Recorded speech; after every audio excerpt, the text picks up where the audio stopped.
اسی طرح سے رسول اللہ صلی اللہ علیہ وسلم نے ایک صحابی کو فرمایا اور کہا کہ اے میرے صحابی، فرض نماز کبھی نہ چھوڑنا، فرض نماز کبھی نہ چھوڑنا، ان قتلت او غرقت، چاہے تجھے کاٹ دیا جائے، قتل کر دیا جائے یا تجھے جلا دیا جائے، تو فرض نماز کبھی نہ چھوڑنا۔ ہم سبحان اللہ ایک اسائنمنٹ کی وجہ سے یا ایک پیپر کی وجہ سے یا کسی بھی سبحان اللہ، تو میں بڑی چیزیں بتا رہا ہوں، some time it's because of WhatsApp and Facebook and YouTube, کہ جیسے یوٹیوب کی ویڈیو ختم ہو تو میں نماز پڑھتا ہوں۔ اللہ کے میں نے کہا اگر تجھے جلا دیا جا رہا ہو، اگر تجھے قتل کر دیا جائے، تبھی تو فرض نماز مت چھوڑنا۔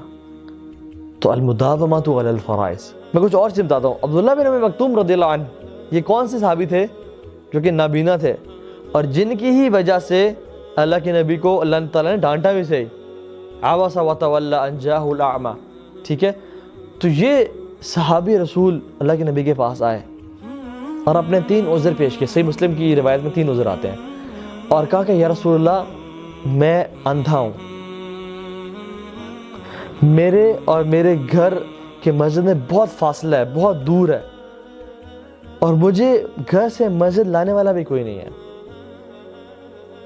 تو کیا میں گھر میں نماز پڑھ سکتا ہوں؟ تو اللہ کے میں نے کہا حل تسمع نداء، کیا تم اذان کی آواز سنتے ہو؟ میں نے کہا نعم یا رسول اللہ، جی یا رسول اللہ۔ میں نے کہا پھر مسجد میں آ کے نماز پڑھنی پڑے گی۔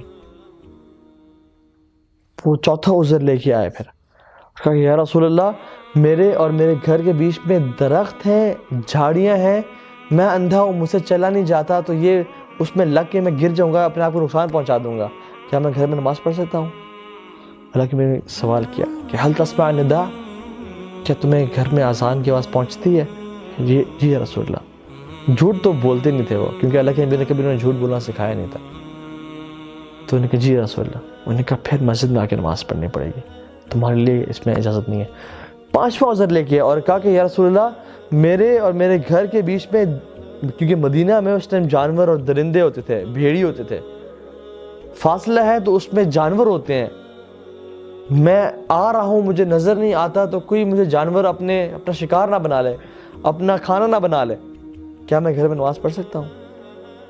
تو انہوں نے کہا نہیں، اگر اذان کی آواز آتی ہے تو۔ 6واں عذر لے کے آ گیا اور کہا یا رسول اللہ انی کما ترانی، میں ایسے ہی ہوں جیسے آپ مجھے دیکھتے ہیں، مطلب میں کتنا کمزور ہو چکا ہوں، میری ہڈیاں کمزور ہو چکی ہیں، میرے منہ پہ رنکلز پڑ چکے ہیں، کیا میرے لیے اجازت ہے کہ میں مسجد میں نماز نہ پڑھوں، گھر میں پڑھ لوں؟ تو لیکن میں نے کہا کہ حل تسمع حی علی الصلاۃ و حی علی الفلاح، کہ کیا تمہیں آواز آتی ہے حی علی الصلاح کی اور حی علی الفلاح کی؟ کہ جی رسول اللہ آواز تو آتی ہے۔ انہوں نے کہا کہ پھر تمہارے لیے نماز ہے تو مسجد نہیں ہے۔ اور سبحان اللہ ہم لوگ کانٹا چپ جائے تو مسجد نماز پڑھنے نہیں جاتے ہیں، کتنا چلو آج گھر میں ہی پڑھ لیتے ہیں، چھینک آ جائے تو آج طبیعت تھوڑی سی خراب لگ رہی ہے، آج مسجد نہیں جاتے ہیں۔ مجھے اب یہ بتائیں کہ 6 عذر نابینا ہے، گھر مسجد سے بہت دور ہے، کوئی لانے والا نہیں ہے، بیچ میں درخت اور جھاڑیاں ہیں، جانور ہیں، بھیڑیے ہیں جو کھانے والے، اور خود اتنے کمزور کہ ہڈیاں کمزور ہو چکی ہیں، یہ 6 عذر کہ پھر بھی ان کو اللہ کے نبی نے جو رحمت للعالمین ہے اجازت نہیں دی، کیونکہ نماز کا معاملہ بہت سنگین ہے۔ مجھے یہ بتائیں کہ ہم لوگ کون سا ایسا عذر، 7واں عذر اللہ کو قیامت یہاں پیش کریں گے کہ اللہ ہم مسجد کیوں نہیں جاتے تھے؟ تو فرض نماز کو مسجد میں پڑھنا بڑا ضروری ہے۔